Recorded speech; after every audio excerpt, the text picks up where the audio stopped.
Hello everybody. I am looking forward to this particular little video post because today we're going to talk about the P of pleasure.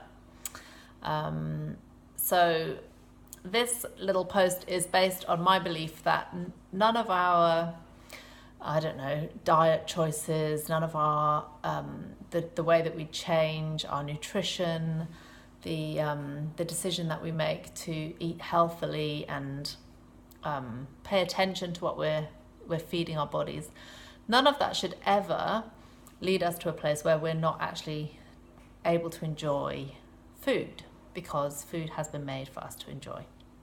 So I'm standing here with my cup of coffee, which has such a gorgeous smell, and I'm going to enjoy drinking it. And I have a lemon here that comes off our tree from outside, just outside our kitchen window. And I mean, lemons of all foods remind us that food has been made for us to enjoy.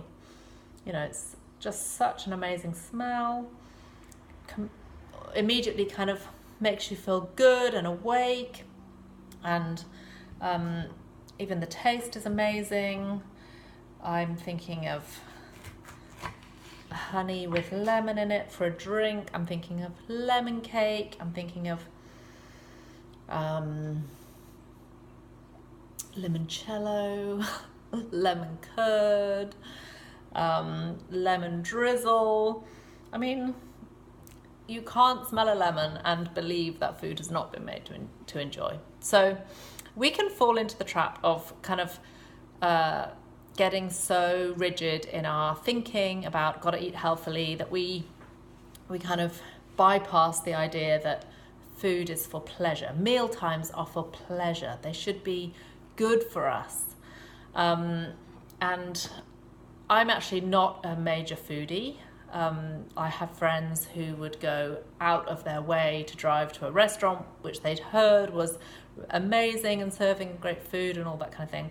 I am not that kind of a person. I actually can eat the same thing several days in a row. So maybe I'm not exactly the right person to be posting this, but I do know that food has been made for us to enjoy. So a couple of thoughts on that. One of them is, if you have decided as part of this group that you are using the portion control containers, then I hope that you are kind of well on the way to making those part of your routine.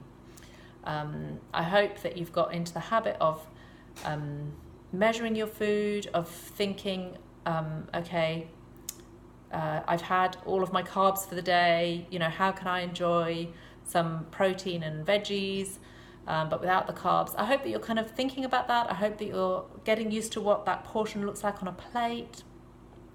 But I also hope that it's kind of causing you to be inventive, because I think that sometimes when we limit ourselves, we actually have to become more creative, and that you're not losing any of the joy of eating and joy of especially eating with family, eating with friends.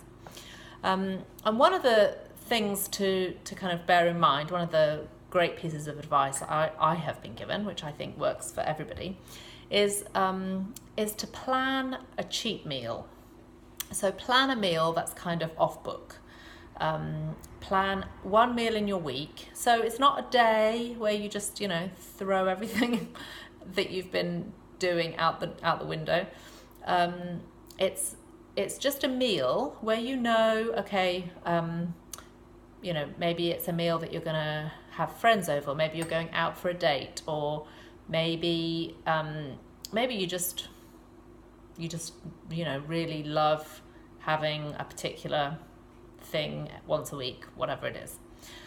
Maybe it's a meal when you want to have a glass of wine, and plan that meal in so that you're not feeling as though I've done something wrong, you know, I've gone off what I was doing, and therefore I'm just going to throw the whole thing out and just carry on. You know, that's actually totally what happens with me. I actually even had a planned on the program I'm doing, it's called a refeed day. So it's a planned day where you include much more carbs than you normally are having. And it totally threw me off for like 3-4 days. I just couldn't get back on my groove, because anyway, that's not really to do with pleasure. But plan a cheat meal so that you are incorporating and not forgetting. And it shouldn't be the only meal in the week that you really enjoy, but it should be a meal that you really enjoy, that you have food that you love. So I was thinking about that. I was also thinking about the fact that, like in the rest of life, we can kind of exchange cheap pleasure for real pleasure. So we exchange quick pleasure for real pleasure.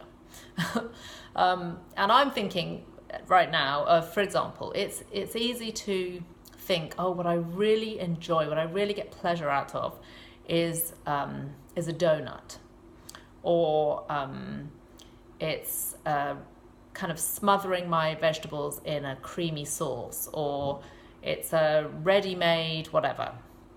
And it's true that when we eat those things, there's stuff that's been put in that food which is designed to give you a kind of quick hit and that you would really enjoy it. And so there's all kinds of additives and fats and sugars which are cheap pleasure in that sense, because we can also train our bodies to really, really savor the taste of things as they were made to taste.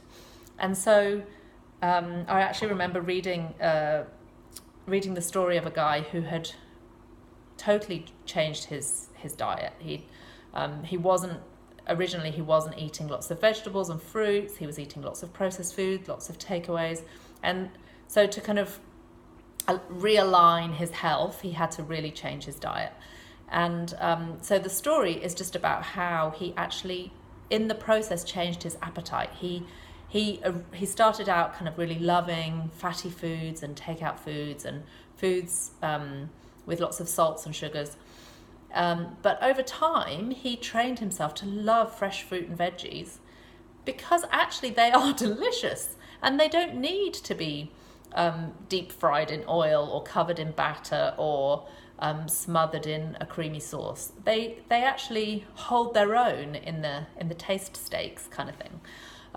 So one of the things I really enjoy is to make fresh fruit and veggie juices. And then you really kind of savor these amazing flavors that have been incorporated into fruits and vegetables. Like what could be more yummy than a juice that's kind of full of real goodness, and it also tastes amazing. So this post goes out to all those people who are thinking that if they change their diet, they're going to stop enjoying food. No, you should plan on enjoying your food. You should plan on your meals being an enjoyable time of connecting with family and friends.